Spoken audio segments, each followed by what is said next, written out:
Hello children, welcome to असा education.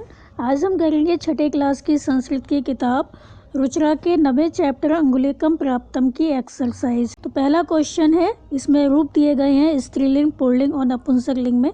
तो आपको रूप याद करने होंगे।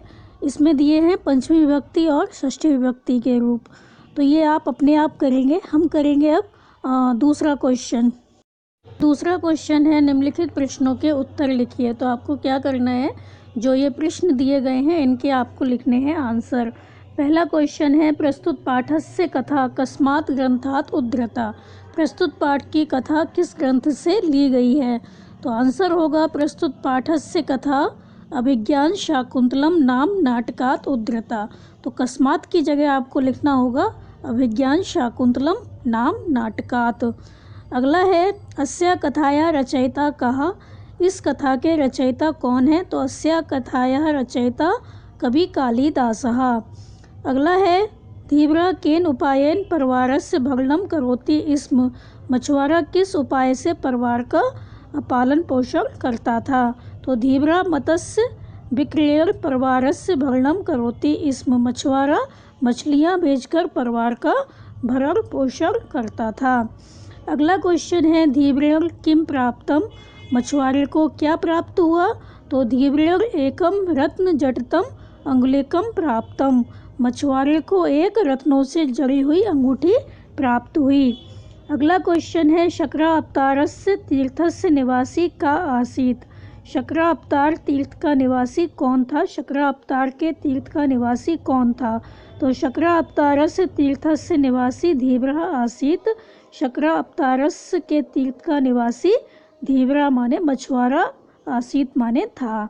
तो शकरा अवतारस्य तीर्थस्य निवासी धीवरा आसीत। तो पहले क्वेश्चन का आंसर हुआ प्रस्तुत पाठस्य कथा अभिज्ञान शाकुंतलम नाम नाटकात् उद्धृता। दूसरा हुआ अस्या कथाया रचयिता कवि कालिदासः। तीसरा, धीवरा मत्स्य विक्रयेण परिवारस्य भरणं करोति स्म। चौथा हुआ, धीवरेण एकम रत्न जटितम अंगुलीकम प्राप्तम। अगला है, शकरा अवतारस्य तीर्थस्य निवासी धीवरा आसीत। थर्ड क्वेश्चन है, निम्नलिखित पदों से भिन्न प्रकृति का पद चुनिए। तो आपको क्या करना है, जो ऑड वर्ड है उसको अलग करना है। तो पहले में दिया हुआ है व्यहस्य, भयस्य, शकरा अवतारस्य, कुटुम्बस्य।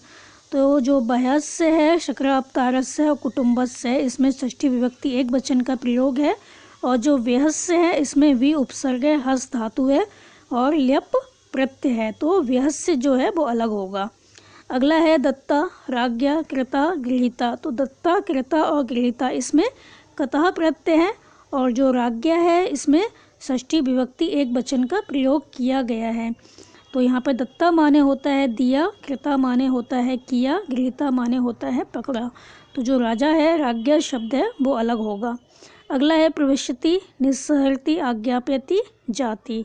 प्रविशति माने प्रवेश करती है, निस्सहरति माने निकलती है, आज्ञाप्यति माने आज्ञा देते हैं, और जाति जो है वो अलग शब्द है। तो जो प्रविशति है, निस्सहरति और आज्ञाप्यति, इन सब में क्या है, लट लकार प्रथम पुरुष का प्रयोग किया गया है। तो जाति यहाँ पर अलग होगा।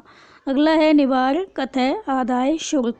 निवार माने होता है रोको, कथय माने कहो, श्रुत माने होता है सुनो, आदाय माने होता है लेकर। तो ये जो है अनिवार्य, कथय और श्रुत, इसमें लोट लकार मध्यम पुरुष का प्रयोग किया गया है। लेकिन जो आदाय है उसमें दा धातु है, आ उपसर्ग है और ल्यप प्रत्यय लगाया गया है। तो यहाँ पर आदाय जो है वो अलग होगा। अगला है, श्रुत्वा ताड़ित्वा पृष्ठ और कृत्वा। तो जो श्रुत्वा है और ताड़ित्वा है और कृत्वा, इसमें कत्वा प्रत्यय है, इसलिए यहाँ पर पृष्ठ अलग होगा। चौथा क्वेश्चन है, कोष्ठक से उचित पद चुनकर रिक्त स्थान भरिए। तो आपको क्या करना है, कोष्ठक में दो शब्द दिए गए हैं, तो आपको देखना है कि कौन सा सही है, वो आपको लिखना है। पहले में है सुधा धनम आनयति। तो सुधा कोशात धनम आनयति, सुधा कोश से, खजाने से धन लाती है। तो यहाँ पर पंचमी विभक्ति का प्रयोग किया गया है, क्योंकि जो खजाना है वहाँ से धन अलग हो रहा है। तो कोई चीज़ कहीं से अलग होती है, वहाँ पर पंचमी विभक्ति का प्रयोग किया जाता है। तो पहले में आएगा सुधा कोशात धनम आनयति, गंगा हिमालयात प्रवहति। गंगा हिमालय से, प्रभवती माने प्रकट होती है, गंगा हिमालय से प्रकट होती है, निकलती है। अगला है, नरस्य आभूषणम विद्या। नरस्य आभूषणम, मनुष्य का आभूषण क्या है? विद्या है। अगला है जलम निर्मलम, तो अलकनंदा यह जलम निर्मलम, अलकनंदा का जल निर्मल होता है, स्वच्छ होता है। अगला है जनसंख्या, तो नगरस्य जनसंख्या। तो पहले में आएगा कोशात, दूसरे में आएगा हिमालयात, तीसरे में आएगा नरस्य, चौथे में आएगा अलकनंदा यह, पाँचवें में आएगा नगरस्य। आपका पांचवा क्वेश्चन है, जो ये चित्र दिया गया है इसमें कुछ शब्द लिखे हुए हैं, तो आपको बनाने हैं वाक्य। तो हम बनाएंगे, आइए देखते हैं। तो पहला वाक्य हमने बनाया, छात्रा प्राचार्यात् पुरस्कारम प्राप्नोति। छात्रा प्राचार्य से, अध्यापक से पुरस्कार प्राप्त करती है। अगला है छात्रा कूपात् जलम नयति। छात्रा कुएं से जल लाती है। छात्रा गृहात् विद्यालयम आगच्छति। छात्रा घर से विद्यालय आती है। छात्रा पुस्तकालयात् पुस्तकानि आनयति। छात्रा पुस्तकालय से पुस्तकें लाती है। छात्रा आपणात् क्रीडनकानि क्रीडति। छात्रा बाजार से खिलौने खरीदती है। छात्रा वनात् काष्ठानि आनयति। छात्रा वन से लकड़ियाँ लाती है।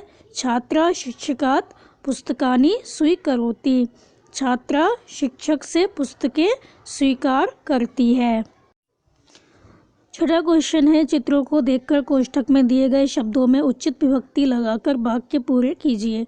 तो आपको क्या करना है, जो वाक्य है उसको बनाना है, देखना है इसमें कौन सी विभक्ति लगेगी जो कोष्ठक में शब्द दिए गए हैं। तो पहला है मत्स्या बहि आगच्छन्ति। मछलियाँ बाहर आती हैं। कहाँ से बाहर आती हैं? तालाब से। तो तालाब में क्या लगेगा? पंचमी विभक्ति का प्रयोग होगा, क्योंकि कोई चीज़ कहीं से अलग होती है तो उसमें पंचमी विभक्ति लगाते हैं। तो यहाँ पर लगेगा तडागात। तो मत्स्या तडागात बहि आगच्छन्ति। अगला है नृपः पतति। तो नृपः अश्वात् पतति, राजा घोड़े से गिरता है। सर्पः निर्गच्छति। सर्पः बिलात् निर्गच्छति, सांप बिल से निकलता है। मेघात् जलम पतति। मेघ से मतलब बादलों से जल गिरता है। तो मेघेभ्यः या मेघात, या तो एक वचन लगाइए या बहुवचन लगेगा। तो मेघात या मेघेभ्यः जलम पतति। अगला है पत्राणि पतन्ति। तो वृक्षात् पत्राणि पतन्ति, वृक्षों से वृक्ष से पत्ते गिरते हैं। तो पहले में लगेगा तडागात, दूसरे में लगेगा अश्वात, तीसरे में लगेगा बिलात, चौथे में लगेगा मेघात या मेघेभ्यः और पाँचवें में लगेगा वृक्षात। यहाँ पर आपकी एक्सरसाइज ख़त्म हो गई बच्चों। तो आप इसको अच्छे से समझकर याद कर लीजिए और हमारे चैनल असा एजुकेशन को सब्सक्राइब करना मत भूलिए। Thank you.